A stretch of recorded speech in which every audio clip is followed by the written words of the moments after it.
Hi, I'm Ken. And I'm Kat. And we're the Traveling Wildberries. Everyone, welcome back.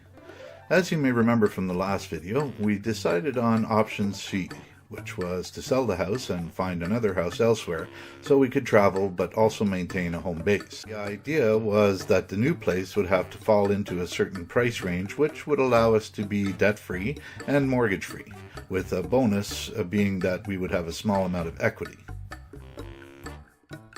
So, the sign went up. I have to say, that surprised a few folks in the neighborhood. And then the hunt for another place shifted into top gear. While looking, we stumbled into a little unexpected twist.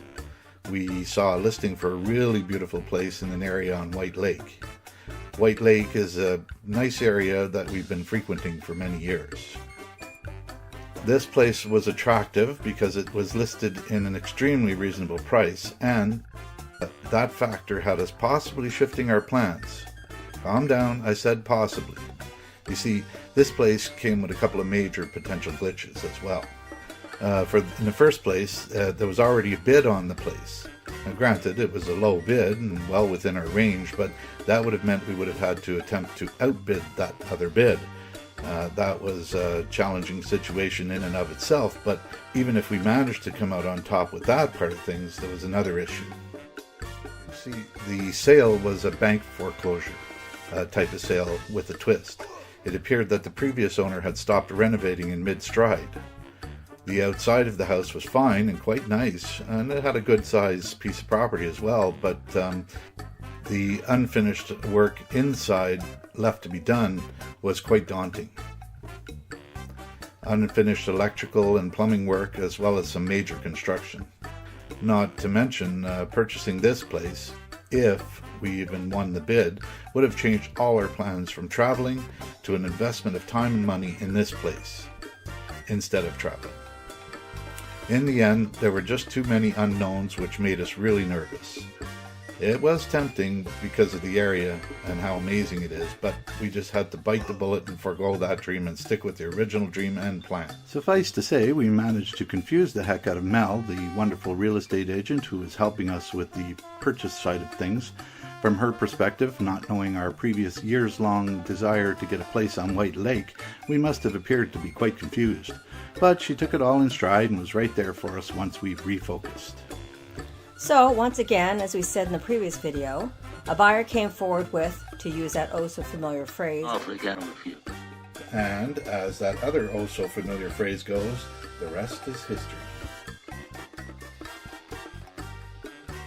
Our closing/moving date is set for the end of April, so, seeing that I will be working till June, we will have to commute from the new place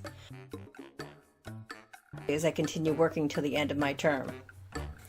Our plan is to drive in with the RV into the city on Sunday nights and stay in the city boondocking or occasionally staying at friends' places during the week. And then on Friday, after Kat finishes work, we will head back to the new place and spend the weekends organizing and unpacking.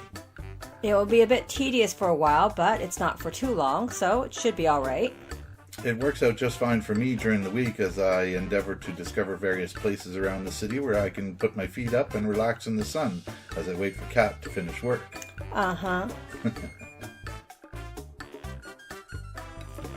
Now all we have to do is get through Christmas, my last few days at work, and then it's time to pack up the RV with all our belongings and hit the road.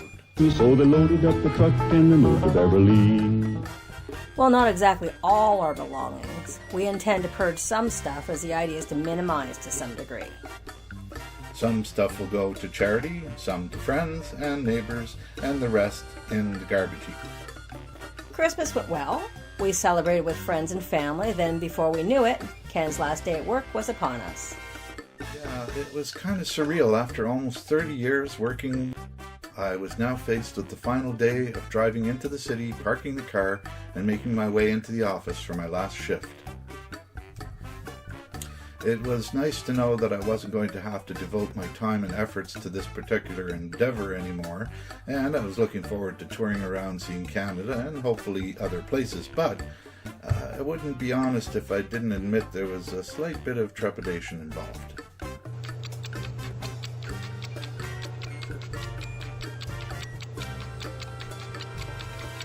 And with all that said, it's now time to move on and see what new adventures lay ahead. Be sure to come back for the next video where we pack up the inside of the house, undress the RV, and get ready for the big move.